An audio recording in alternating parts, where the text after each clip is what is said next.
This is Kathy Chris, and welcome to my latest webinar with a little glitch in it. And Keith Menensky from the University of Florida is there cheering me on and helping me, and as he does each time. And Thank you. today we are going to do something that is very critical to a geriatric care management ALCA business, and that is bill. And make a profit and learn financial management to do that. And I've done this several times, and it is, a really important thing for you to learn. So the first thing, that I always ask is your care management practice profitable? And the answer is most care managers or ALCA practitioners don't even know. And the reason is that most of us, including myself, start as social workers or nurses or a health related field, and we were never taught business. No one, there was not a business class in any of the social work or OT, PT programs that we ever took. So you're coming into this, unfortunately, without a business background, and it is a business. So why does this matter? Because what happens is that many care managers or alcohol practitioners realize 10 years later that they've served a lot of clients, that they've just worked so hard, that they have really done good work and for their clients, but they're burnt out and they haven't made any money. And really, this is true if you look at ALCA. ALCA's membership has remained around 2000 for a very long time because a lot of people join ALCA and it's a great organization, but they aren't able to really make a lot of money at care management, and they either just quit, they turn it over to their workers, and do it that way. But very few really make a lot of money so that they can sell it. And that's what I'm trying to help you here with. So I'm here today to help you avoid this pitfall and to be able to really understand how to make money. So I always use like a fake care manager, and it's not like fake news. I don't believe in fake news, but this is a fake care manager made up of a lot of people that I work with. I have been doing this for 10 years. I had a practice for 25 years before that, yada, yada, yada. So Allie was a social worker. She had a social work degree, but she didn't have an MBA, but she had an entrepreneurial streak. We all do. Everybody out there, if you're taking this, you have an entrepreneurial streak. So you wanted to take your skills in healthcare and you wanted to turn them into a business. So you started a care management business, and so did she. And she had a partner. A lot of people have partners. And she had a sister who she borrowed the money from to start the business. And a lot of times we borrow the money from our mother, or we borrow the money even, from the bank, very serious.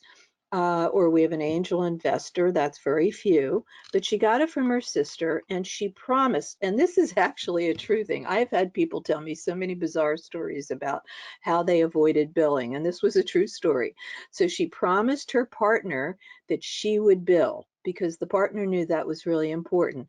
But Allie was so guilt-ridden by billing because she had been trained to give her services away, that she deleted 50% of the hours billed. And so what happened out of that is her business failed after 1 year. And of course, she had a very upset sister, a very upset partner, and she herself felt like she was a failure. So just remember this story, because I'm going to show you how important it is that you don't bill that 50%, and certainly so important that you don't fail. So the results, I worked with her, and again, this is, I've made her up, but I've worked with probably over 100 people over the last 10 years and coaching them in geriatric care management. And I coached her in ethical dilemmas. We're going to talk about that because that's what held her from billing. I created a sales plan for her because she, not knowing business, didn't know how to do marketing or sales. I explained to her and taught her how to close a deal or close a sale. And she bought my operations manual, which has 14 products. And let me explain a little bit about this. I use seventh generation products, and that's because I live in California and I use gray water because we don't have like a lot of water here. And I only want to use, really, really environmentally sound water, cleaning agents. However, seventh generation has a line of products, and I have seventh generation dish detergent, I have seventh generation washing detergent, I have seventh generation washing our hands detergent. They have a line of products for the whole spectrum of what I need. And you, as a care manager, can't just say, and so many of you do, that you basically do care management. Most people don't even know what it is, or ALCA. And so you need a whole range of products, just like seventh generation has, for the incremental um, aging process that older people go through.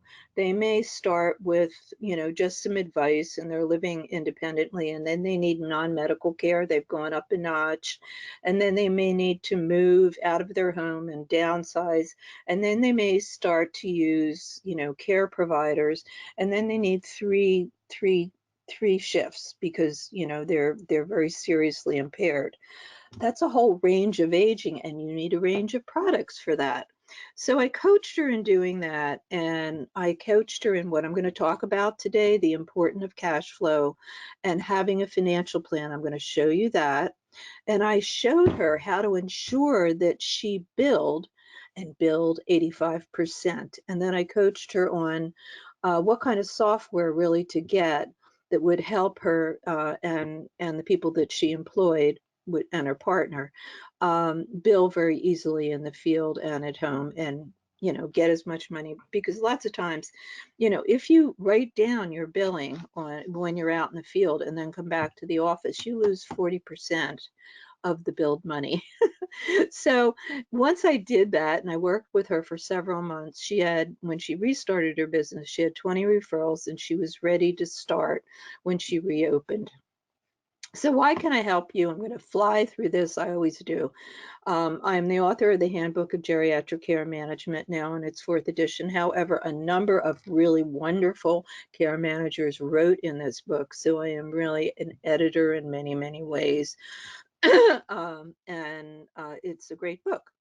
I have been a professor of geriatric care management at UC Berkeley, San Francisco State, that used to have a master's in geriatric care management, the University of Florida, where Keith's from, and that's another master's in geriatric care management, and Stockton University in New Jersey, where actually I'm from, and has a gerontology program. And I've taught a lot of other places, but I'm a teacher.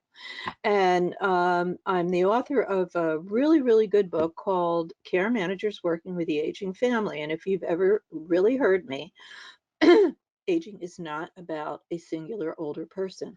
It's about a family system. And you have to know how to work with a family system in order to get care for the older person. It's the whole family approach, which Bunny Dibness talks about. And so many other great geriatric care managers wrote in this book, and it's a great book to get.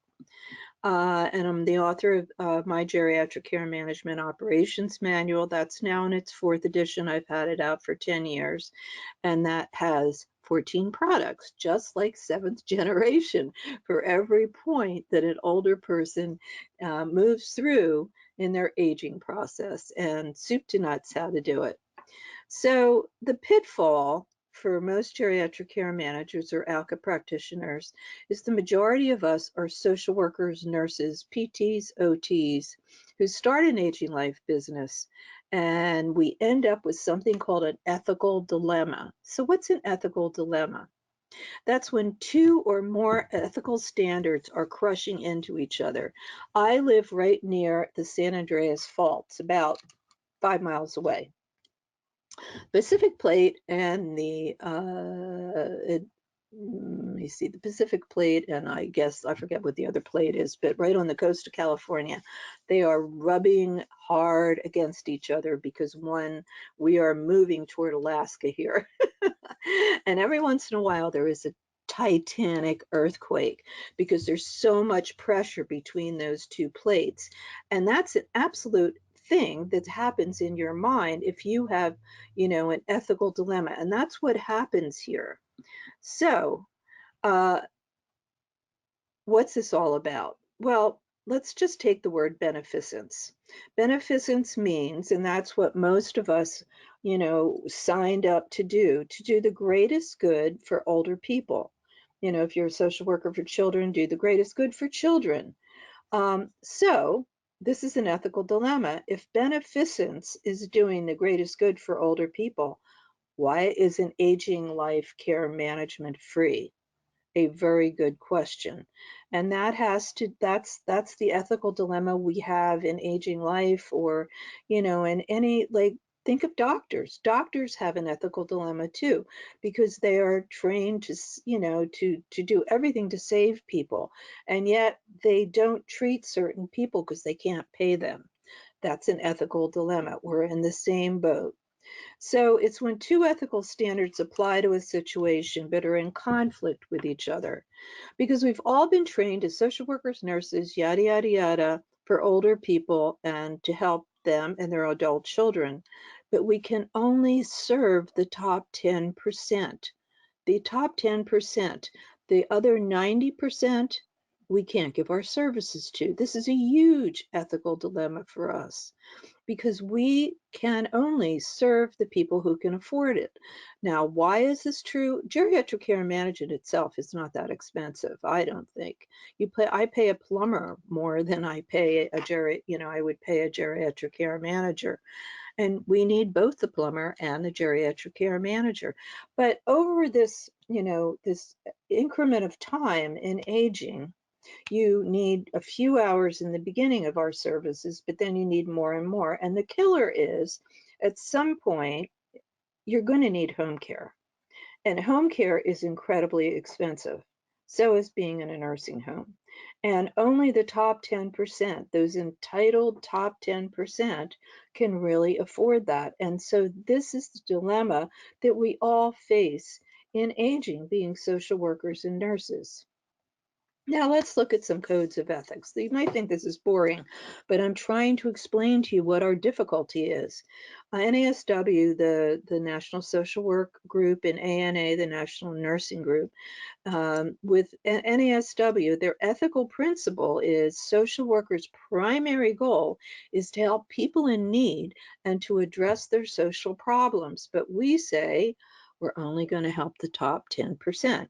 Contemporary nursing and the ANA disallows any discrimination on the basis of any personal attribute. Socioeconomic status. Here's the key. You have to serve all socioeconomic status people, um, but we don't. And so thus is the aging life and really the whole healthcare dilemma. And because we don't have socialized medicine in this country, and not everybody, it's where Medicare for all comes in. It's where the ANA, ACA comes in. So, in aging life, really in the ethics section, nothing is mentioned about billing the top 10%. But this is a real ethical dilemma. And because we can only serve that top 10%, but most members are trained to give services away because we are not only just trained to be social workers, nurses, PTs, whatever. Most of us are women, and women are hardwired to give things away, or the human race would fail. We'd throw the babies out of the window when they cried all night. We don't. We care for them, we care for our husbands, we care for everybody. And it is really against our, just basic hard wiring to charge. So this is the dilemma that we're all in about billing. most entrepreneurs, but this is, we're in a big boat here. Most entrepreneurs are financially illiterate. People, start businesses all the time because they have a great idea. They're able to see the future in some way, and they have a brilliant idea. But most don't really start with financial skills. If you look at Uber or you look at Airbnb, for instance, the people who really started it are not running it now. The people who run it, then the suits come in and they start running it. But Einstein, who we're going to talk about next, he didn't have to worry about any of that. He just taught at colleges and he didn't have to make money. But certainly Thomas Edison did, and he knew money, and he basically was an entrepreneur that was able to make a lot of money out of his great idea. But still, geriatric care managers are entrepreneurs. So what we're going to go through here, just explaining what our dilemma is, first, is the 8 critical steps to change your mindset about billing and make you able to make money and have success, climbing this very, very difficult ladder to bill. And so we're going to go through 8 critical steps. I'm going to show you how to change your value proposition, change your mission, do your market sizing, develop financial literacy, maintain cash flow because cash is king. I will show you that. Choose a system that ensures that your customers are going to have a commitment to pay you. You really have to do that. Hire care managers who can bill 85% from the get-go. And that's a whole new way of looking at hiring in geriatric care management or ALCA. And then choose the right billing software. Okay, here's Einstein. He didn't have to start a business. He just, moved from Germany to Princeton and thought up great things. And this is one of the things that he thought up. You cannot solve our problems with the same thinking we used when we created them. So you have to change your mindset, is what Einstein is saying. Change the way you think about money. And the first step I'm going to give you is to create a for-profit mindset. And the first step is to change your value proposition. So what's that? Your value proposition is what tells your clients and your staff what makes your services valuable enough for them to pay you. What's the value? And what makes your services valuable enough for them to stay for a long period of time, because those long-term clients are what you want. You don't want clients coming in and out, in and out. It's very expensive to replace them, and you're scared to death when you lose clients. So what makes you so valuable that they would stay with you for years, which they can? And all this is covered in the Handbook of Geriatric Care Management in Chapter 13. I'm going to reference the book. I'm assuming most of you have it. That's in the 4th edition. You can find out more about it. So let's look at a sample value proposition. Upper income frail elders in Atlantic County, New Jersey will purchase geriatric care management from Aging Life Care Management. I just made that up as the name, because we offer 12 concierge care management services for aging, and our competition only offers one. And so often, when I work with people and I look at websites, all the geriatric care management or ALCA person says is, we offer geriatric care management. I'm telling you, and you already know, I hope, nobody knows what that is yet. And it's even complicated because the name was changed to ALCA. So now they're absolutely unsure what you do. So, this is, you saying, well, we, under the umbrella of geriatric care management, we have a menu of services, 12 different services for every point in your aging or your needs. And that's a great value proposition, because I can tell you most of your competition is only going to still say, we offer geriatric care management, and nobody understands what that is, and that's only one thing. You have to create a for-profit mindset in your mission, and your mission is a different thing. and that is out in the public. So you want to rewrite your mission statement if it does not mention making money. And you say to me, Kathy, I'm not going to put that in there. Well, you have to be 100% clear that you're serving high-end clients, because honestly, they're the only clients you can really serve and be able to be profitable long term. And these are entitled clients who have the money to pay you.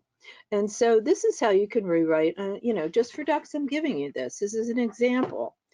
This is how you can rewrite your mission statement. Premium care management services and choices delivered by extraordinary health care professionals.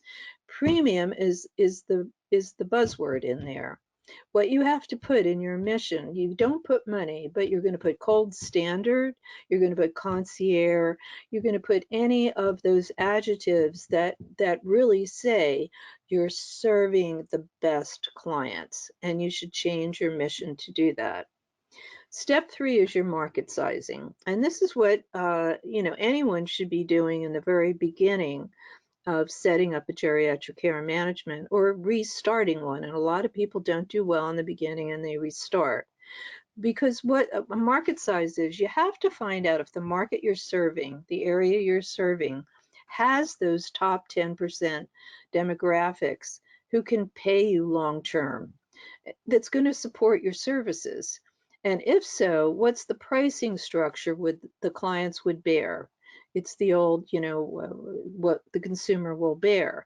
And, if you're having trouble within your area making money, you can, really restart this by looking at this. And how do you do it? Oh, geez.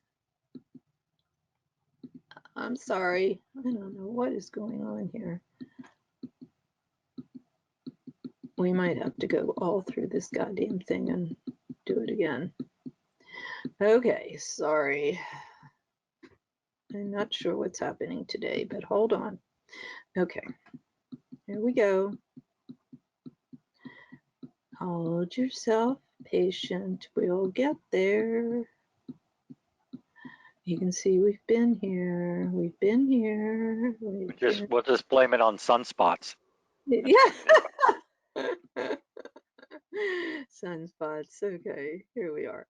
So market sizing, it's really called a feasibility study. And first of all, you have to define what your ideal client is. And this is really important. And that's the client you're going to go after. And usually it is somebody over 85 with an income range of $500,000 or above. I know that sounds tough to you, but they're the people that can pay long term when they get into very expensive care, and you want to keep long term clients. And how you can do that, you can use the census. QuickFacts is an easy way to do it, or you can get in touch with your the fiscal board of your state, the financial board. They have all those demographics, or your area agency on aging, they will have that as well. And you have to figure out, where, if they're there, where are they? Because you want to serve that section of your county or your area. So you want to determine the potential available market sizing in each. If you're, choosing between 3 counties, then do this feasibility study in all 3 counties. Where's the largest population of people that are wealthy, and then choose the county essentially that has the wealthiest group, that you can serve. And you also want in a market study to look at the number of third parties. And I'm assuming most of you are really familiar with that, but they would be people that referred to you, like trust officers, like concierge physicians, like upscale assisted living. What in the hell? And assisted living. So you want to find out not only are they there, but how many are there. Because if you have a lot of elder law attorneys, a lot of trust officers, that means they know there's money there as well. That's important. But the other thing is those third parties will refer to you. So both of these need to be in concert in looking, at starting a geriatric care management business or retooling it to find out exactly, where do you have to really focus your ads or your outreach. And step 4, and we're really getting into the serious stuff here, is develop and use financial literacy, because again, it does not come with most of our healthcare programs. Just like when doctors go to medical school, they don't have they're changing that now, but they don't have business classes, and God knows they're running a business, or they're a part of a business, and they have to understand, what the managed care group is doing. So, the part of financial literacy or revenue, we're going to talk about that. Expenses, you know what they are. Revenue is money coming in, expenses, money going out. Profit, we've talked about that a lot. Cash flow, cash is king, and I'm really going to focus down on that. And billing 85%. If any of you have ever been on a webinar with me, that's my mantra. You need to bill 85%, and I'm going to explain to you why. Okay, so you've got to understand what impacts revenue. Revenue is the money that, just think again of your business having a bloodstream. Revenue is the bloodstream that comes in that keeps your business healthy and you happy and healthy. So revenue is impacted by the number of clients served, and you've got to have a number of clients to be able to be profitable. But it's not just the clients, it's the number of hours the care manager bills for these clients per month. That's really important. And then the number of clients, and this is, one of the horrible things about care management, if a client dies or leaves you, how many people discontinue during the month? That's a really important factor. And then the percentage of time spent that's billed, and that's called productivity. And this is where the 85% versus, remember the lady that only billed 50% and, hid the rest? She failed business. 85% is really important, and I'm going to dig down in that. And then billing for things like travel time. I hear so many people say, oh, well, we don't bill for it. We're really not, doing anything. You are thinking, and you're probably taking a lot of different calls. You have to bill for all of your travel time. It's really important to make a profit. So, this is a financial projection. It is in the Handbook of Geriatric Care Management, and it's been there for 2 editions. If you have the 4th or the 3rd, you have that. Please read it, page 307 in the 4th edition. And I'm just, showing you the first page of it, but you can see this is all revenue, all the money, how you get your revenue, the number of clients in the beginning of the month, the number of new clients you got, clients discontinuing, clients at the end of the month, average revenue per month, reimbursable clients. This is what's used. And then there's a whole section on expense. And I'm not going to show you all 3, but this is what it'll do. So the model shows you the following. You can go through this financial forecasting model that's right in the book, and you can do a 3-year projected profit or loss. In other words, you can see how your business grows financially and where it's not growing and where you have to make adjustments. The amount of investment required in the very beginning, because in the beginning you're not going to make any money. Your expenses are, almost everything, and you're not making a profit. So how to get the business off the ground by knowing how much you've got to, pony up from your mother, your sister, the bank, or not the angel investor is not going to be around. And through it, you can see the cash flow produced or consumed by the company, the amount of cash coming in, the amount of cash going out, and the number of clients you need to make a profit.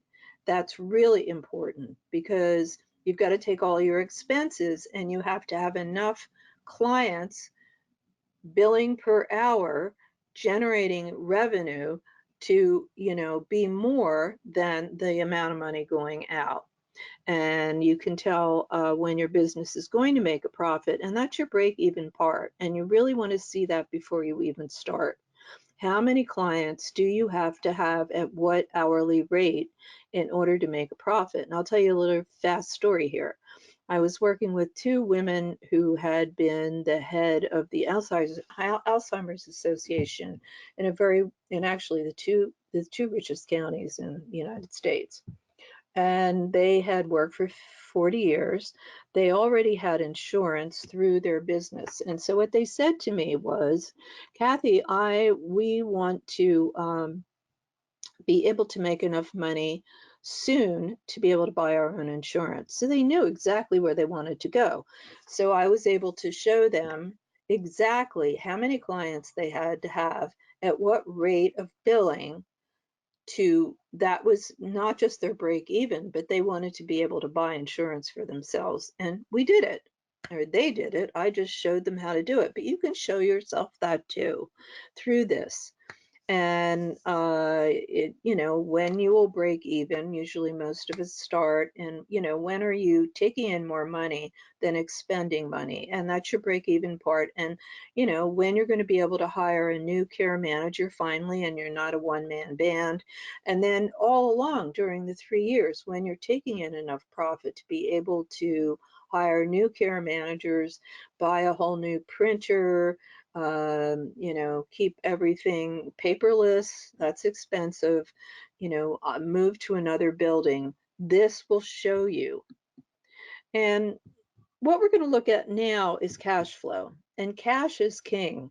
And, I don't have an MBA. I went to UC Berkeley and nobody taught me business. I've learned it over the years with the help of a lot of other people. So cash flow, this is like, just think of this as a heart in a way. Cash flow is the amount of money that's coming into your business, but through your billing. And cash outflow is what's going out mostly in payroll, but in all the other expenses, buying equipment, moving to a new office, the ongoing expenses of paper, but the biggest is payroll. And what happens is that your inflow has to be more than your outflow, and if not, you're in trouble. And that's why cash is king. So why it matters, 96% of small businesses fail in 10 years. It's a real, SBA truth, because they can't pay their bill. And that's because of cash flow, the cash that's pouring out and not enough cash is pouring in. So that's why, people that know money say cash is king. So I'm just going to pose a question here. You don't necessarily have to have the answer, but most of you won't. If you increase your sales by 25% to 50% over the next 6 months, what would happen to your cash balance? Well, almost none of us can answer that. We did not get an MBA. In fact, only 3% of everybody in Alca ever got an MBA. And so the answer is most business answers can't, most businesses like us can't answer that question. Yet cash flow is the single most common killer of business, particularly a business that is growing, and many of you are starting businesses. Okay, so what's negative cash flow? Businesses die from prolonged periods of negative cash flow, spending more in a month than the business is taking in. So you've got a greater outflow out of that spigot than the spigot coming in. And that's why businesses die. As a business grows, payroll increases. I mean, you've got to, you do it all in the beginning, but you got to get an administrative assistant right away or you'll go crazy and you won't make enough money because you have to have somebody to do all that other stuff. Well, go out and bill, or you're spending all your time billing and not going out and seeing clients and getting the money in. So as an example, say 5 hours of services by you or your care manager were delivered on 11/13/31 this, last year. So that is invoiced or set, if you're only billing once a month, not a good idea. That is invoiced at the end of December. You're not even billing the client until then. And then the client receives the bill sometime in early January, along with all the, late Christmas cards. And they, for most of them, will pay the client mid-January, but a lot of them won't. They won't pay until February. But in the meantime, you've had to make 2 payrolls during December, one in the middle of December and one at the end of this December. And all this money isn't really going to be converted in cash until, January or 2 months after the 11/31 money came in. And that's a really clear way to explain what's going on here. You can't bill once a month. You have to bill every 2 weeks. And that's why cash is king. So how can you improve your cash flow? First of all, frequent invoicing. Do not bill once a month. I would say at least monthly. No, don't do that. I would say every 2 weeks. And in the very beginning, you probably should bill every week because you have more, you have so many more bills because you've just started. And then what you want to do is send invoices within 2 or 3 days of the end of the billing period. Get them out a little bit early. And then encourage and remind clients to pay quickly. Send reminders after 1 week.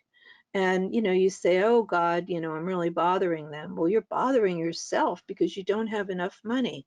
And what you want to do as a social worker, and you're really good at this, is when you finally do get the bill, send a little thank you note, a handwritten thank you note, so that they know you will really appreciate getting the money. And they're going to respond to that. And then when the billing has not been paid, you really have to be a bill collector. And I know most of us don't like that, but you have to be polite but be persistent to get 100% of that bill in.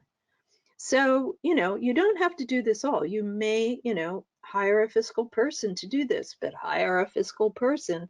And as the owner, you've got to stay on top of it. And you can stay on top of it because if almost every care management database will have QuickBooks attached to it. And that's a really easy way to do this. And QuickBooks produces all sorts of reports about, the billing that still isn't paid, about the percentage of hours that are billed. Learn how to read them. You can't be illiterate about that. Oh, and the last one is don't pay bills until they're absolutely due. Don't pay them right away because that gives you less cash flow. Do pay them on time, but not any earlier. And step 3 is to identify systems to ensure your customers have a commitment to pay you. And one is take client deposits. I know a lot of people don't. I had always did for 25 years because I had a care managed home care agency from the very get-go in 1983. And because we did home care, I would require $2,000 as a deposit. Now you say, Kathy, well, that's a lot of money. Well, if they quit, if they fire you and you still have you have a whole payroll left of, 3 shifts to pay, you have to have the money to pay them. And that's what a deposit does. And a deposit also tells them that your social services are about money. And that's a really good and important lesson. I really advocate for using credit cards because you can just bill the credit card on the first and you get the money right back right away. There are fees with credit cards, but it's absolutely worth it in not worrying about where the money came from. And then you always want to get a signed service agreement. And if you've ever worked with me, I suggest that you get Adobe or something like it, and you send your service agreement out the day that they say that they're ready to hire you. And the Adobe contract, have it all ready. It'll come right back. And then the deposit, don't go out and get it. Bill them through PayPal or, Apple Money or Bitcom or however you want to do it. But get the deposit right away.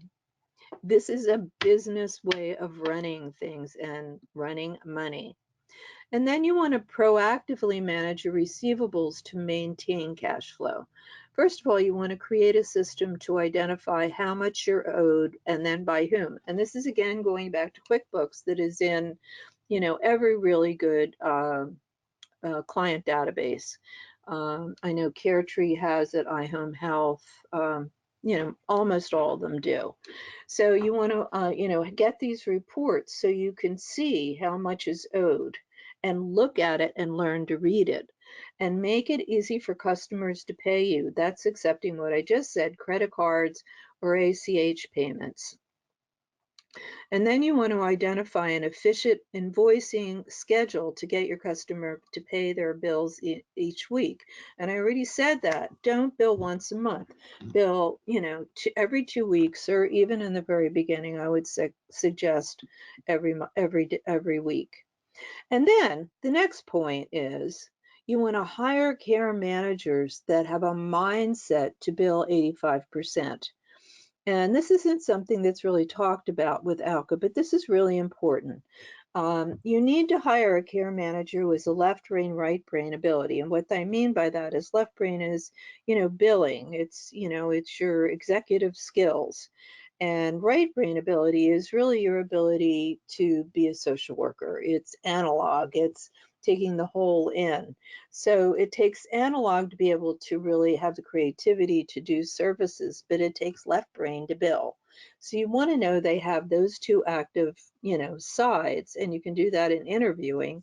And then you want to hire a care manager with a track record in billing and ask them what their former jobs have been and, have they billed, do they have experience? Because most of us in the field didn't ever, if we worked for a hospital, they just paid us. We did good and we didn't worry about where the money came from. And that's not a good beginning to any of this. So you want somebody who has a track record in billing, and on top of that, somebody that buys in to a for-profit agency that doesn't have any hesitation about billing, or you have what happens to so many care managers that they feel guilty. You can't feel guilty in billing. You're doing a great job. You're giving a great service. Plumbers don't feel guilty and they charge more than we do. And we're very happy to have them fix whatever plumbing or heating problem that we have. But they're good to go with their billing. You need good to go care managers who will bill. And I would even consider offering incentives to care managers to bill. And that might be, in keeping, you're going to be able to see who's billing 85% through these, reports that you can get from QuickBooks, and coach them in a really nice way. And if they bill, say, 85% for 2 months, give them a bonus. Certainly give them an award, announce it to the group. People love that kind of feedback. And I think, incentives are a really good thing to do, because you want to, give positive, like Pavlovian resource, positive thought and gifts to them. So let's talk about productivity. And this is the 85% that, almost everybody that ever worked with me, all they did was remember that. Bill 85%. I said it so much. Okay, so payroll is going to be your single largest expense by far. And the most impactful factor is the percentage of payroll hours that are billed by the client. Remember in the very beginning, the woman, Allie, who was hiding, who wasn't billing for 50%, even though she was giving services. So for instance, if a care manager bills 30 hours of payroll, she still needs to be paid, or he, in a given week. And if only 18 hours of that 30 are billed to various clients and she's not billing 12, you still have to pay her because she's worked, but her productivity is only 60%. And you've got to understand that part, because the goal for productivity, that's how much the care manager bills, is 85%, because 85% is going to cover your costs and allow for your profit. Because for 30 hours of care management payroll, if someone billed 25.5% of the hours and didn't bill for 5%, you're fine. That's 85%. So let me tell you a little bit more about, or show you how this is really important. So again, payroll is your single largest expense. And the most impactful factor, the most important thing, is productivity, the percentage of payroll hours that are billed to a client. So we're going to take payroll hours over here. It's always 130. So this person at the top has 50%. because she's billing 6,500, but the payroll to her and everybody else is 7,020. So your gross profit is only going to be 520 then. We'll go up to 60%. Their care managers are billing 7,800, but your payroll's 7,020. So you made $7,780. Not enough. You go up to 70 productivity and you're billing 9,100 and your payroll's only 7,020. You've made great 2,080. But when you go up to 80, we're not even to 85. The billing is 10,400. Your payroll is still 7,020, and you've made 3,380. And even if you're at 90, it's much more.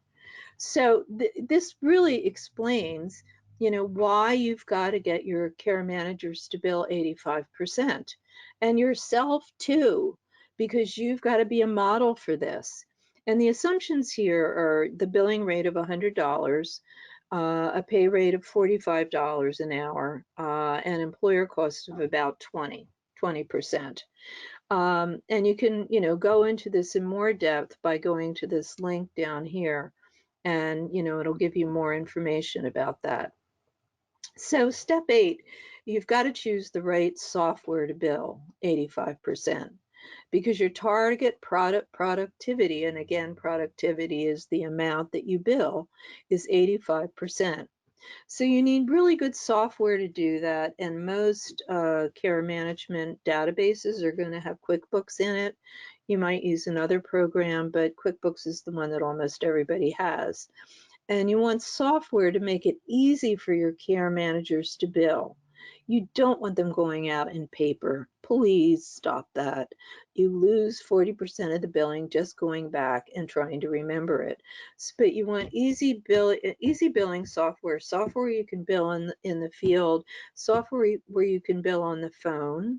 And a lot of the programs, like, and I have no skin in the game with CareTree and iHome Health, they have that.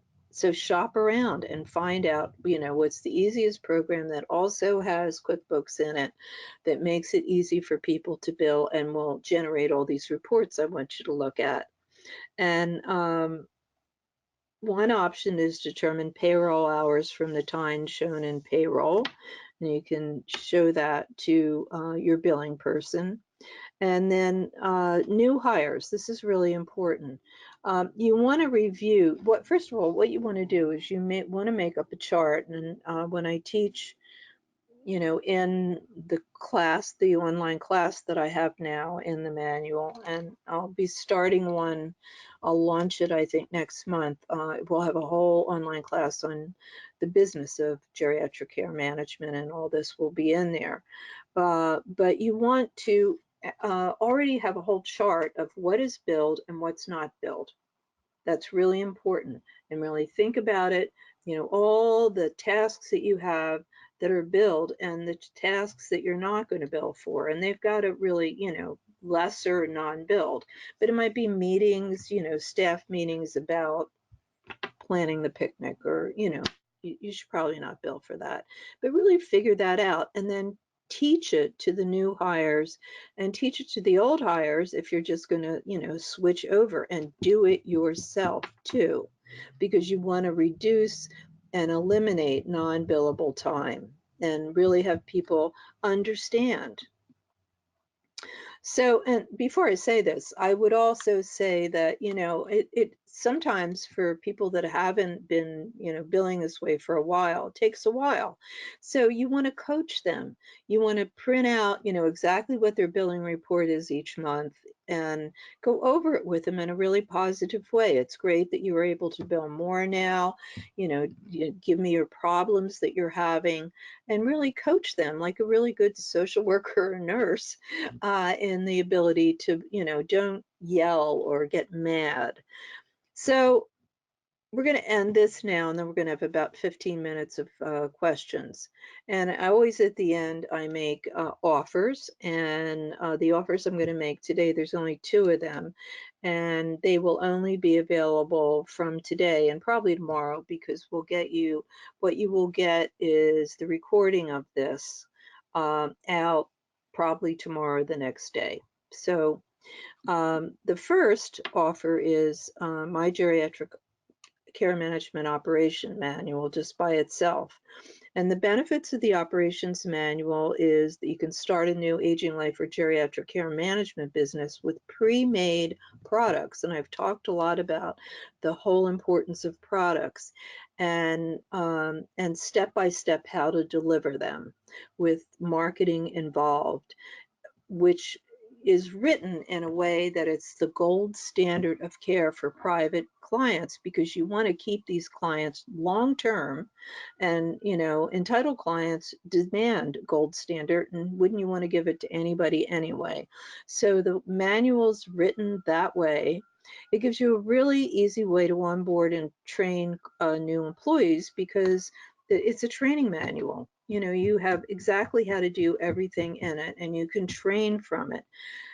You can open and run a second agency from this, because you already have one manual that you've tested out, and you're probably going to change it a little bit to be able to effectively run. And then you can, start it. It gives you a really easy way to start a second business, because you're going to replicate that first agency.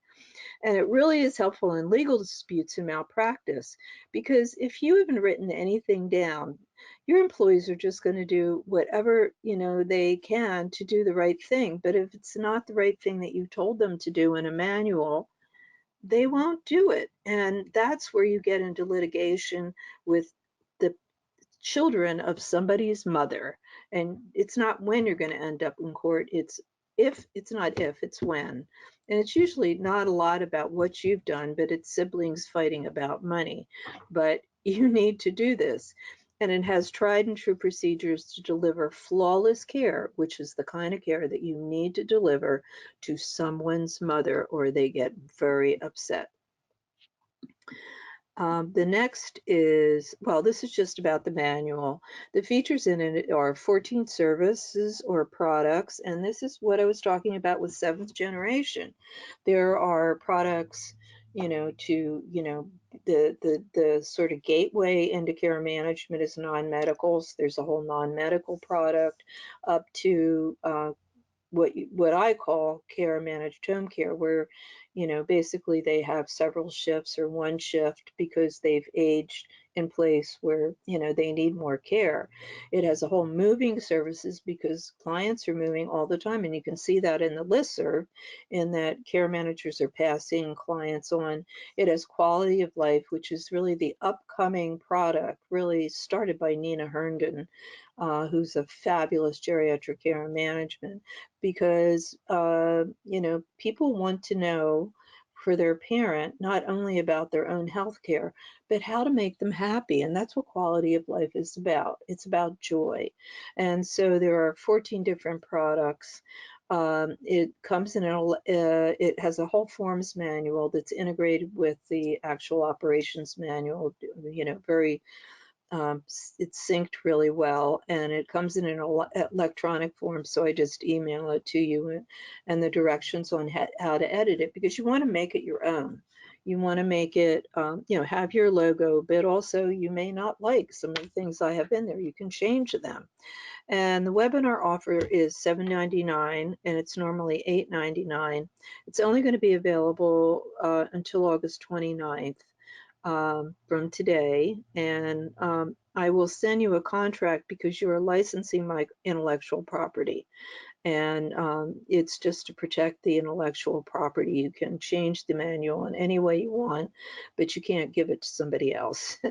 And you have to sign that before you purchase it, so you can just email me if you're interested, and you buy it through PayPal.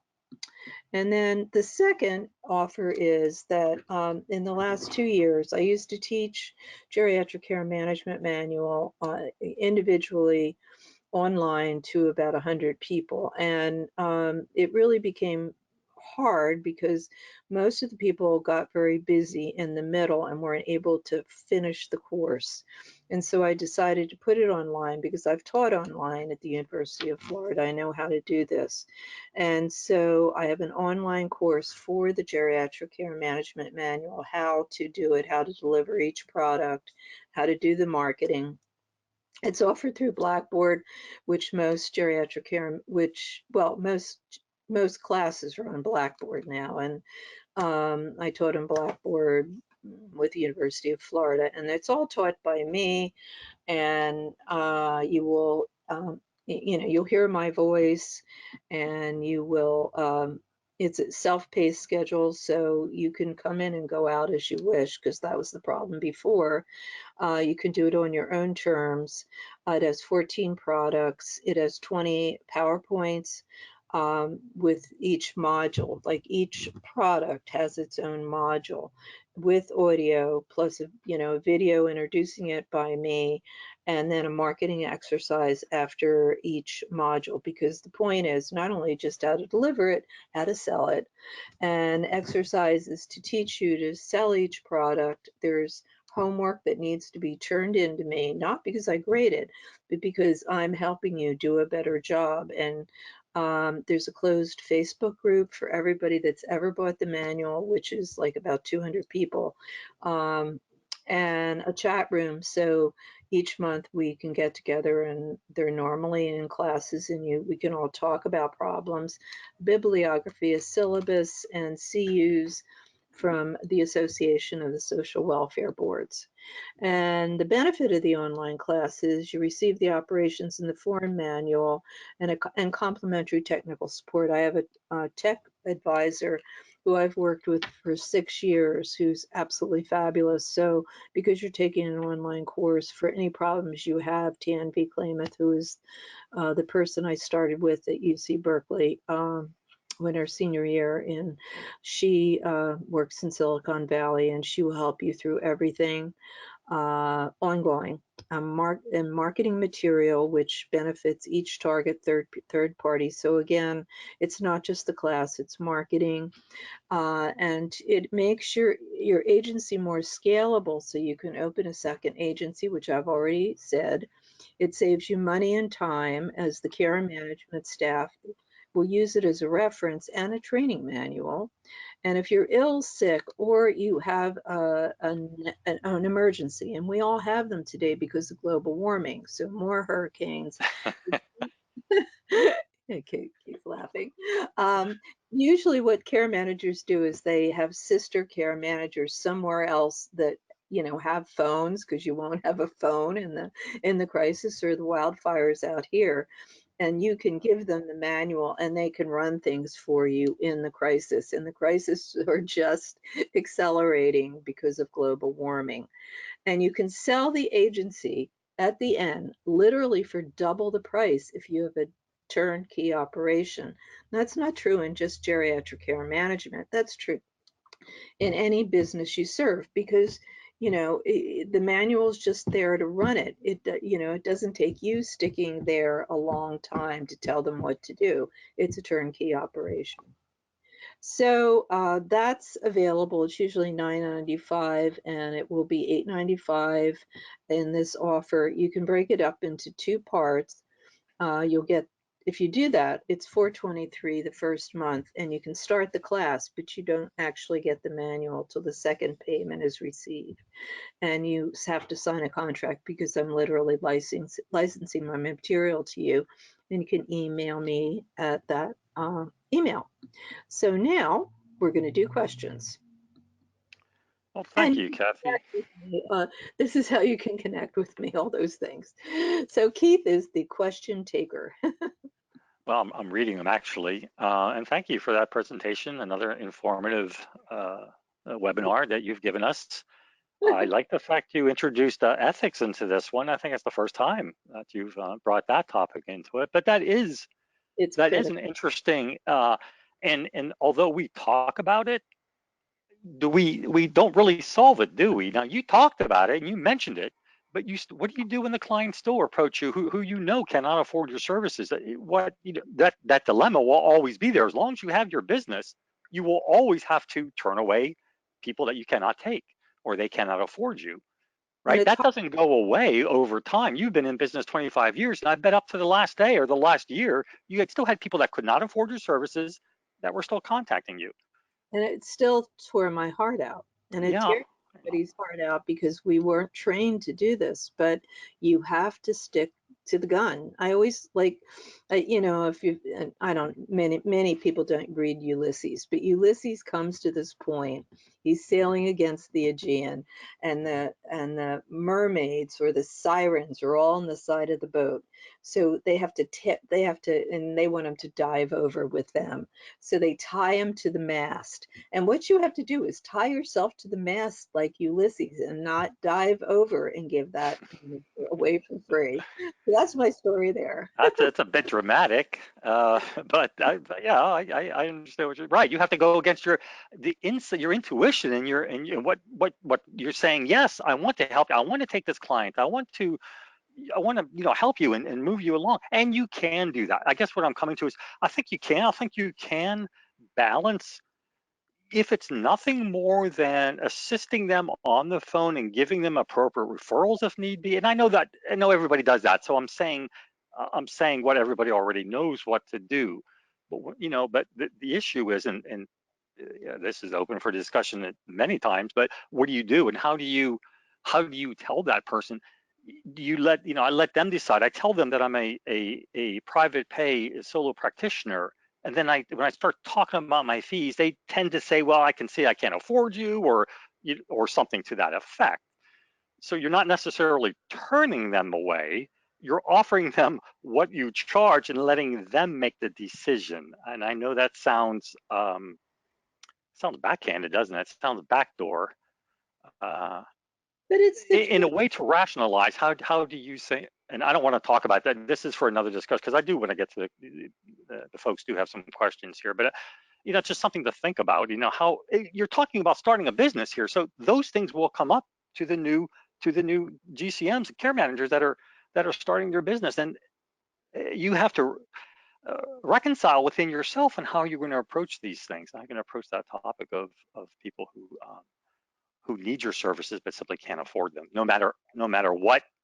Even to some cases, no matter what sliding scales, a fee schedule that you have that you can incorporate. There's just a time when at some point in your business, if you are not making a profit, like you say, and you are breaking even, you can't take on all these people for nothing, because then you'll be serving nobody at that point. Then you will go under, and you simply will not be serving anybody, and that serves no purpose.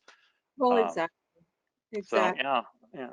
But I But think I just that up, it is really in your continuum of care, besides knowing, the hospitals, the doctors, know the services that can take low income people. I mean, obviously, Medicaid serves, MSSP and, all the Medicaid services linked in, they will serve the lower 30%, but try to find the 90%, the 30 to 90 agencies that will solve them and make that part of your continuum of care and refer them on. And that, I think that's the ethical good thing to do.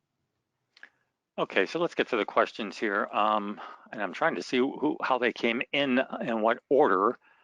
Uh, and I think there was one at the very beginning that asked about, did you have a particular favorite software package for billing services? Did you recommend any? Or I know you had mentioned a couple, and your point was let us decide what works best for Yeah, for, for us. again, I don't have any skin in the game. I really like iHome Health because it has Okay. all the things that I've been talking about. CareTree, a lot of people really like CareTree and they say it really works well. I believe he has not QuickBooks, but another form, but it seems to work for people. But you really have to shop around. Um, there's four different types. There's four different. It's a new industry, so there's only four choices. Yeah, And there's not a lot out there to choose from. leases, trying to think of leases. I But to that point too, I want to also say and add to your statement is that when you are choosing one, choose one that you're actually going to use, and don't get one with all the bells and whistles that you're not even going to, that's too much for you. So get one that you are comfortable with, one that you understand, one that you're going to be working with, and one that has the potential to grow with you as well. Exactly. Exactly. Yeah. And, I blog, at the end, I have, I do a blog, pretty much every day. And there's, I've done it forever. So there's this giant, backlog. Tomorrow I'll try to put on, I did a whole blog about what to look for in software and, Okay. and the four different kinds. Probably not tomorrow, but maybe the next day.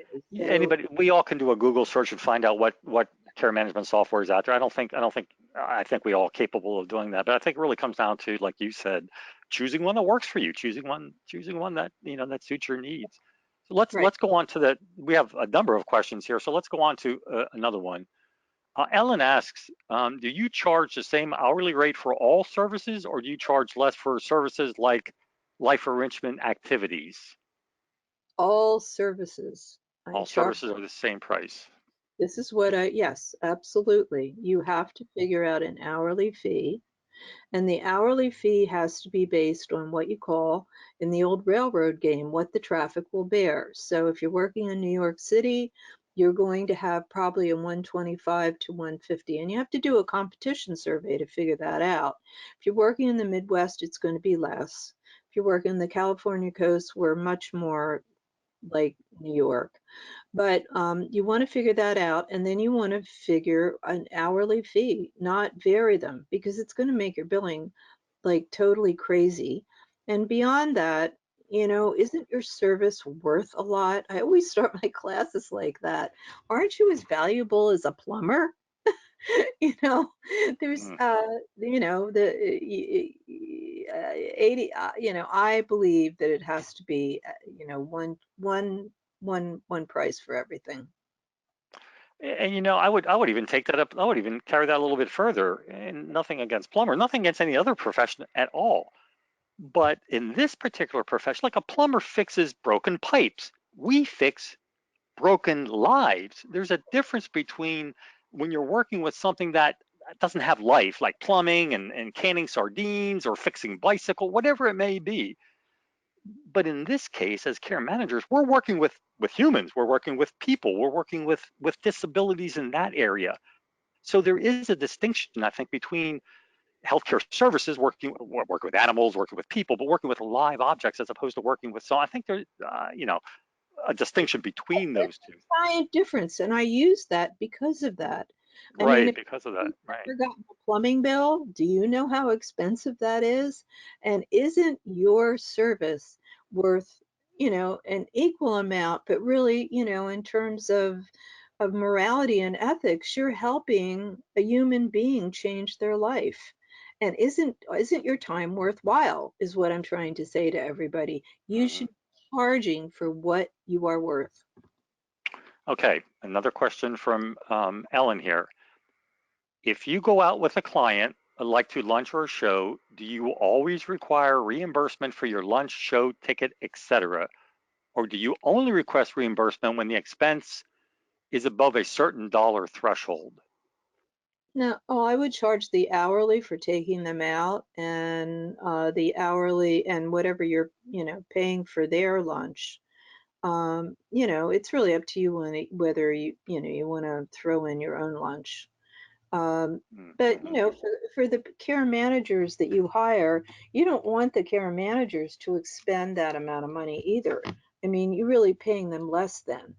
So I would think if it's not you, and you're the only one, then I would charge for it all, because the care manager would not normally, you know, Have lunch with, have, right?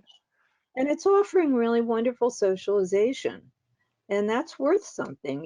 Just think of what you do. When I talk about quality of life, you're enhancing their quality of life. That's a great service. Okay, thank you. Kristen asks, when talking about selecting care manager care managers with a proven track record for billing, how do Mhm. you find these individuals? Usually they're younger, because they're more acculturated to billing. And, I'm not saying hire 20-year-olds, but, people right out of college, that have gotten either their BA or, probably their MSW, they're much more open to billing, and they're just more savvy. We really come, I mean, I'm 74. I'm not going to ask Keith how old he is, but we come from a wholly different generation where, I mean, social services used to be totally free, and people didn't really want to pay women for anything. It wasn't even men then. um, Yeah. and we grew up in that era. This is the Me Too movement. This is when, most women, work in a family, and they know the value of money and weren't put down by, I mean, when I first became a social worker, I can't tell you how little I made. Nothing. And, because it wasn't looked at as an important job. And so I would say I'd stick with younger people, and I would build an interview that really talked about that. Ask questions that, Well, that would be part of the interview process, right? You would ask them how they work and yes, and your expectations of them in hiring them. well, yeah, a lot of young people have already been in micro industries. They Yeah. like Airbnb is, when it was a startup, that was all done by young people who couldn't afford their apartment in San Francisco. So they started a business to be able to pay the rent. A lot of people have a lot of extra jobs, and there's more, the gig economy is more out there now than it ever was. So, people are much more, and women especially, because women have been working. So, younger people are, I think, much more like right brain, left brained. Okay, thank you. Leanne asks, can you please clarify why we would want to open up a second business? Make more money. Well, what about having well, okay, many care managers are guardians as well. They get their guardian professional guardianship license or Right. whatever it is. So that would be two separate, right? Would that be not be two separate businesses? That's kind of a diversification of products, but many care managers say, I'm in Santa Cruz, California, and I originally started in Monterey, where I had an office, and I opened a second office in San Jose, California. Yeah. I already had one in Santa Cruz, so I was essentially covering 3 counties. And to open the second office in San Jose, I learned how to do an operations manual in 1989. And so I had an operations manual, and it made me really easy to, because everybody followed the same formulas, the same intakes, the same forms, and it made it really easy to do. And, a lot of people might, want to do that. I've worked with one woman who covers 3 counties in Texas. Some people like have one at their vacation home, say, in I'm trying to think of, well, we'll say Florida. People, you spend the winter in Florida, and then you're in New York in the winter, or I mean in the summer. Sort of like Donald Trump at Bedminster, and at any rate, a lot of people have 2 businesses, and you would make more money.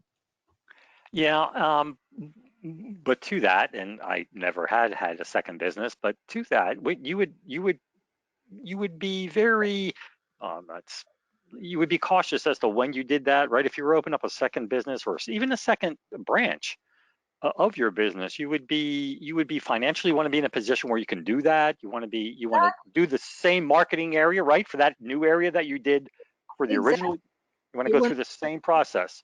You want to go through the same process I just explained. You want to do a market survey to Yeah. find out if it's fiscally feasible. You want to have the money to be able to pay you already know the expenses because you know the equipment you're using, and you'll find out the rent, etc.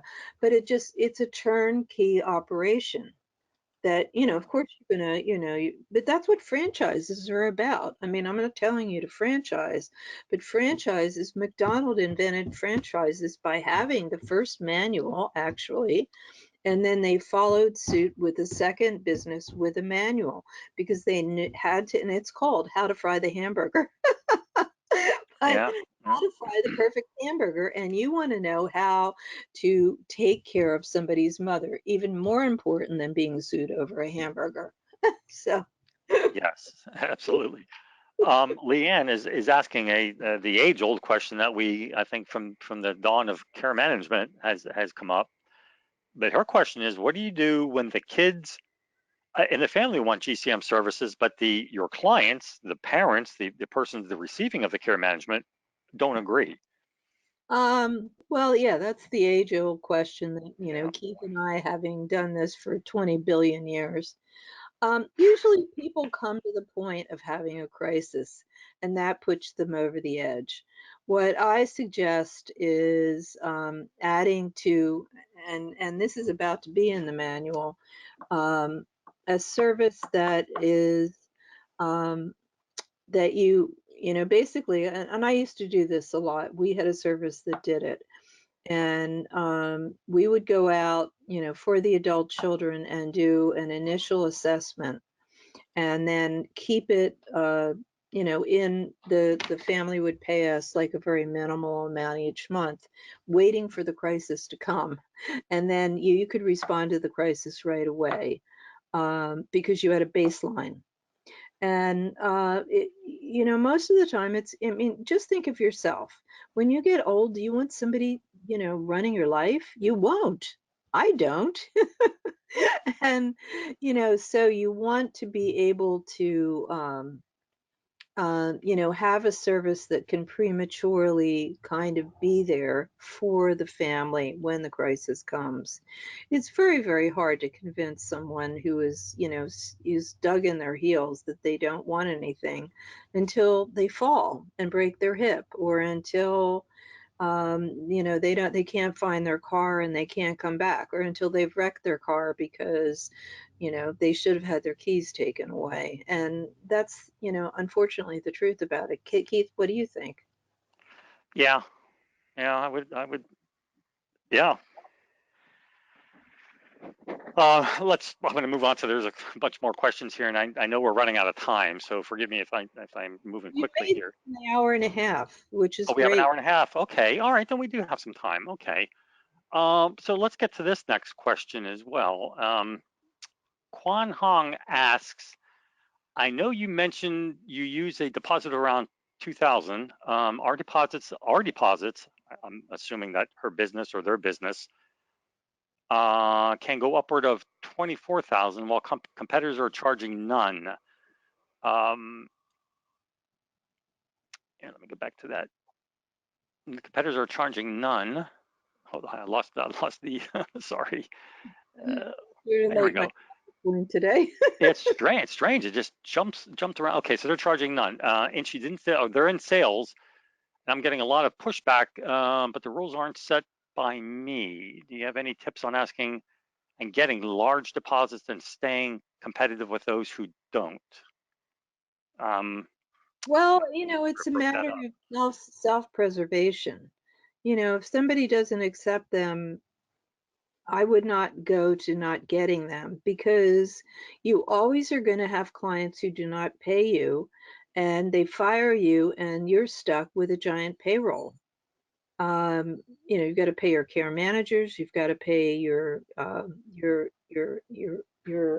in-home care providers, and that can be huge if it's in a couple of shifts. So all I can say is what I used to do, which is, I would calculate, and I sold my business a long time ago, but what a three-shift case would be in a week or 2 weeks, and use that. If you're just doing care management and you're not doing home care, then calculate the maximum amount that a care manager would expend on, say, a very high need case. Hmm. But, I would not give in to not doing it, because it can really, in, vernacular of New Jersey, where I come from, screw you. And you really got to come up with the money and pay it all out of your own pocket. And that's why you want to do it. Plus the fact it teaches people this is about money. And it goes back to just what I was saying before, that, social services in the 50s and the 60s used to be, oh, it's only done by women, and therefore, why should we pay for it? So it's a Yeah. bit So I think the question was, or the situation was, that this person is working for a firm or an agency that's charging large deposits, or large or asking for large, that's significant. 24, I don't know. up to, yeah, that's what I'm reading here. I went back and looked at it again and make sure I was getting it right here. Yeah, it says No sense to me. deposits can go upward of 24K, while competitors are charging none. So I think the pushback that this person is talking about is maybe from the clients who are asking them for services, and they're saying, well, you need a deposit of X amount of money, and they're coming back and saying, well, Keith Mineski down the road here doesn't charge anything. Why are you charging something? I'm assuming that's the That's dilemma, pretty, or I the issue think that you're that's talking about.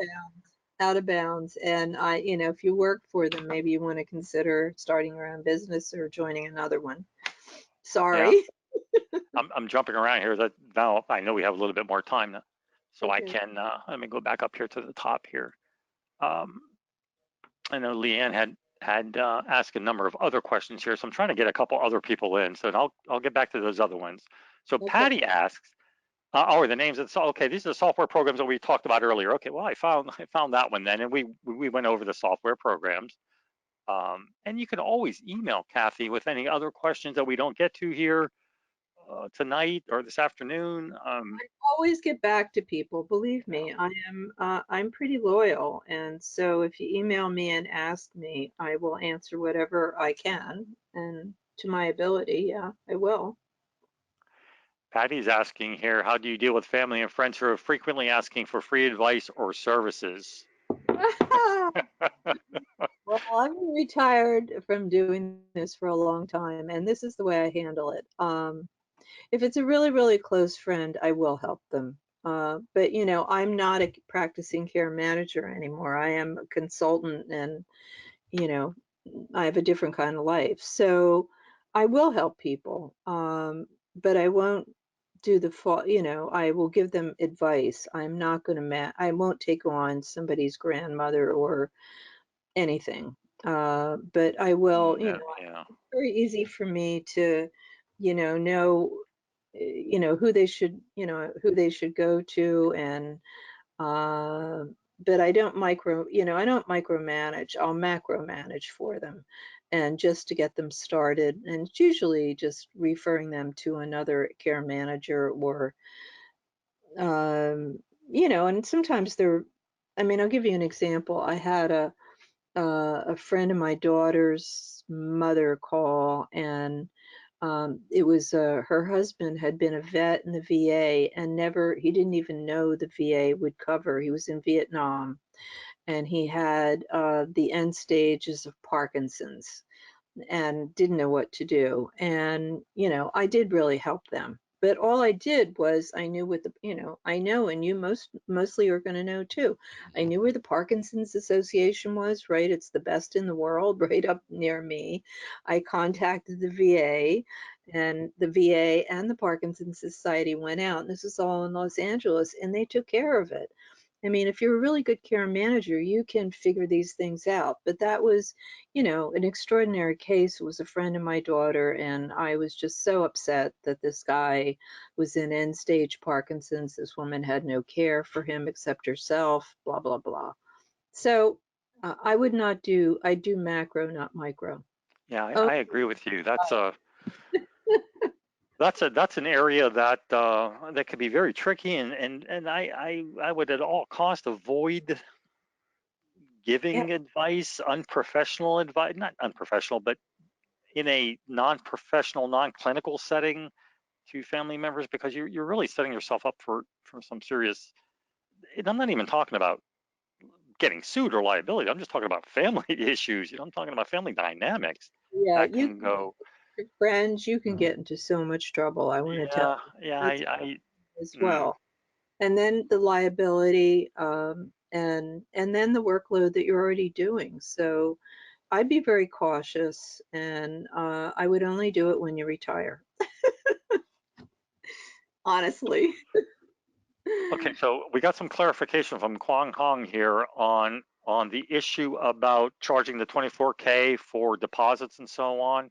Uh-huh. She's They're clarifying that it's for home care. It's 24/7 home care. Okay, so that's why a large deposit then, because it would be for round the clock care. Yeah, that's huge.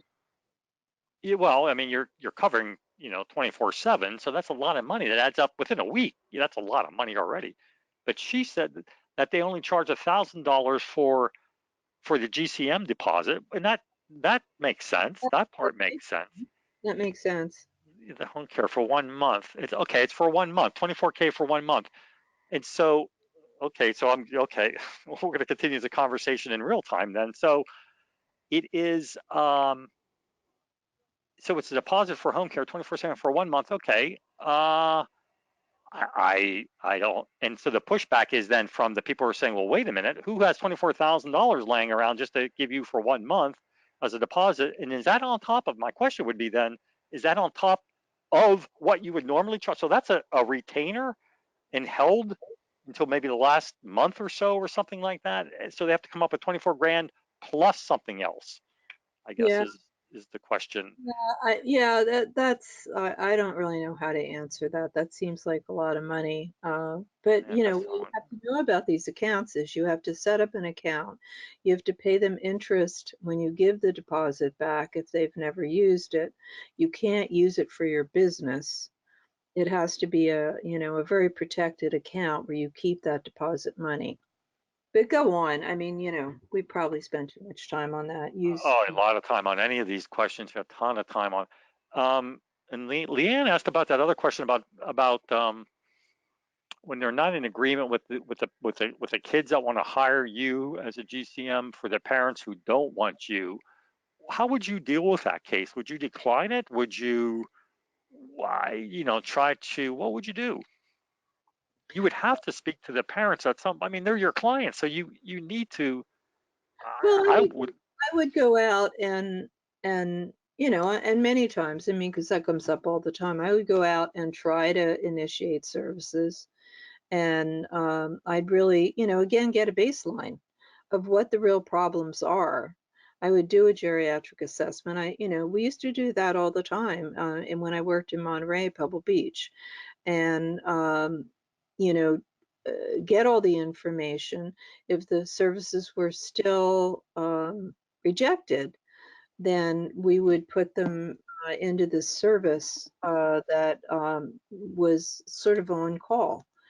And a lot of agencies do this, where you have the baseline, and then what you do is you check in with the family, say every 2 months, real minimal fee, any changes, what's going on, and they're basically giving you a retainer, a very minimal retainer, to be able to still be involved, so that when the crisis comes, you can get right up to the hospital, update the baseline, and it's a really good new service to integrate. what if the people don't want to sign your contract that you're going to parents? The kids are setting this all up and they've made you Well, contact, they've emailed you, called, and you would have go over. the kids would have to sign the contract, not the older person. All right. So the kids sign the contract, and then you go to the older part. How are you going to do an assessment if they won't let you in the door? Well, then you're screwed. Forget it. You Well, there can't. you go. That's I think the dilemma that we're talking about here is that does happen and that does come up. And and I would be honest with my client, and even if it did mean like you said, just you're screwed, you walk away because there's nothing else you can do at that point. But I would say, listen, let me tell you what I'm about first before you close the door on me, and Well, then close the door on me if you still feel the same way. But I would try to, because obviously there would be a need, right? These people wouldn't call you, the kids wouldn't pay for your services, and we know they wouldn't just throw money at you for no reason. So there's a need there at some level at some point. well, So lots of times, really. I mean, let me use the example of my father. My father lived with me for 20 years, and he was from New Jersey. So, he would always say to me, "Kath, you think you're an expert," because of course he wasn't going to listen to me, but he would listen to everybody else. And so sometimes, as you know, you're an objective party as a geriatric care manager, and sometimes you can really make the difference because the kids telling them, that they're mad at their kids. And the service that I was talking about, I remember it now. It's called Standby, and I'm just about to put it in the operations manual. But a standby service is a really good thing to have when you come into these. If you're just dealing with the kids, and the kids are going to sign the contract, it's a real minimal fee to keep that baseline to be ready when the crisis happens. Okay, thank you. Leanne again has a couple more. She has a question about administrative charging for administrative and for travel, and then she goes on to say we have an administrative fee since it is done by our administrative assistant, such as requesting records, uploading records, so on, ordering fees, and so on. I'm trying to scroll down here and see what else is there. What do you mean by a minimal fee in those cases that you are there for? Right, I'm not quite sure. It looks like this is a 3-part or 4-part question here. So the first part of it is something about a minute. What do you charge for administrative and travel? Same Um, rate, right? The same price. You charge by Well, the what hourly. you can do, the travel, I would always charge the full rate. But what she's suggesting, I think, is actually a really good idea.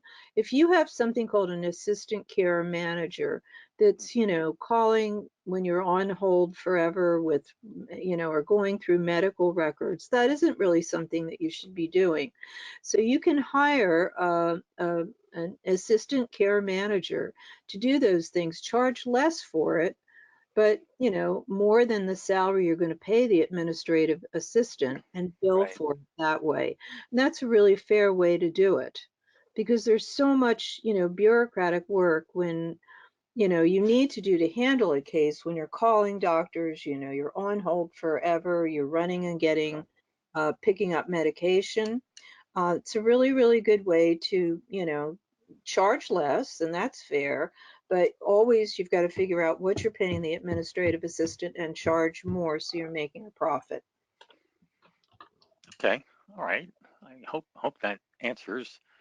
And then again, what do you mean by minimal fee for those cases that you are there for crisis management?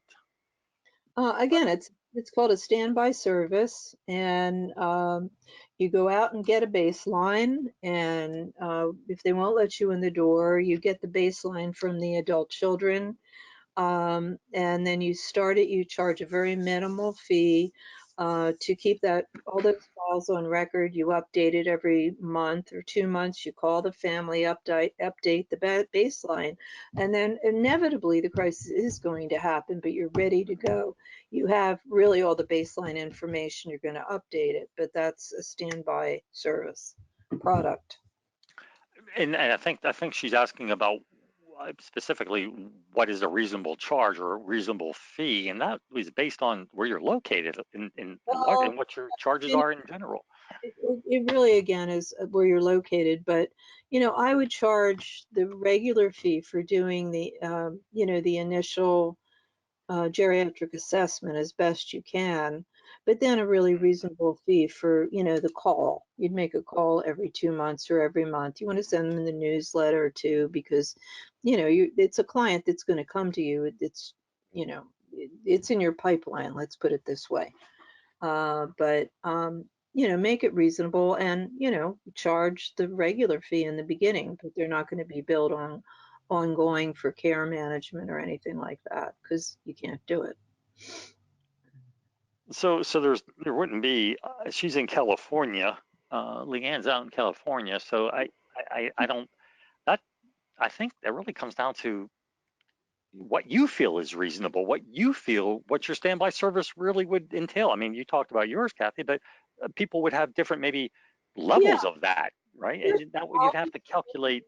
you start with whatever your baseline hourly fee is, and then the number of hours it's going to take you to do whatever it does. So in the beginning, you are going to spend a couple of hours, getting all this information.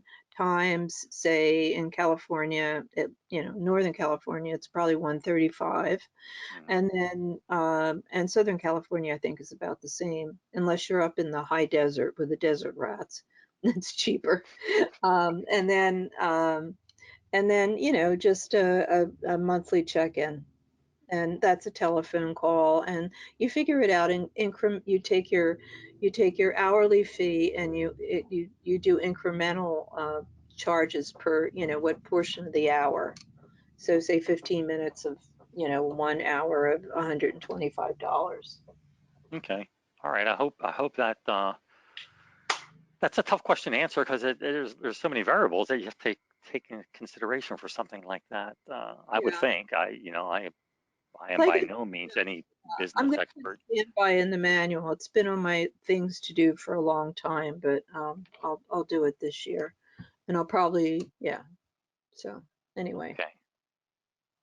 It looks like that's the end of, I believe, that is the end gone of. way over too, but this is great. And please give, Keith a rousing cheer in your silent way, because he's the greatest. Oh, We are. wait a minute before. Well, we got another one. Terry just popped in here with a question, and let's see how complicated this is. How do you bill for after estate care? Moving resources for spouses, family. Oh yeah, that is a whole nother ball game there. I have a whole moving service in the operations manual, and what I suggest is, um, the pre-move is really important, because, they're giving up everything in their life, really. And so you've got to figure out, can they stay at home? Is this their wish or their adult children's wish? And then you've got to go through all sorts of things about downsizing their favorite furniture. All of that you've got to charge for. But the actual move, I do not recommend that care managers do that. And you might want to do it, but I don't think you should. And you hire a move management company to do that. And then you do the post move. The post move is just as critical, because they're moving to Mars. They don't know anybody. They've never lived in a motel, which it seems to be to them. They've got to make new friends. And so that's how I handle it in move management. And then, of course, I mean, if you watch the listserv, people are trading clients all the time. They have somebody who's moving to California from New York, and so you charge for the time you're working with the other care manager who's, moving them from one end to the other, or just, finding you. That's the way I do it. She said she's saying that she's stating that the question is about the after estate billing. Oh, you mean when they die? I don't know what exactly that means. That's how it reads here. The question is about after estate billing. Have her, Yes, have her, yes. I mean, not call me, just have her email me, and I'll try to help. She is saying after your client has passed. That's what she's talking about. After maybe the closing part of it, a termination part of it, maybe all that stuff. You're moving to the grave. Yes, that's a different story. Yeah, that's a little more that's more complicated probably than what we have time for here right now. But yeah, and listen, and let's go ahead. Why don't we go ahead and wrap this up, Kathy, and let people know that this will be available on your website, correct? This Yeah, this Keith is going, between Keith and I, and my webmaster. It should be posted by tomorrow, and I will send out a whole other constant contact with the link to see this. okay. So everybody's going to get it, whether if you sign up, you'll get it. Okay, And well, there you go. Okay. even if you weren't able to attend, and that should come by tomorrow. Some days, some weeks, it comes the next day. It just happens that nobody had enough time to do it. But you will get a copy of me screwing around with the PowerPoint. Yes, at the beginning there, we have to Yeah, talk to our editors here on this one. This is yeah, no. But okay. All right. thank you so much for paying, as much attention to your business and wanting to learn new things, and for Yeah. really going into the hardest thing that there is, and it's billing, because we were not trained to do this. So, really, I hope you learned something from it, and I'll be doing another webinar next month. I haven't exactly gotten to the point where I've chosen what it is, but I will be doing it. And Keith, my loyal partner, and I will do it together again. And thank you so much for attending, and have a great rest of your day. Thank you, everyone.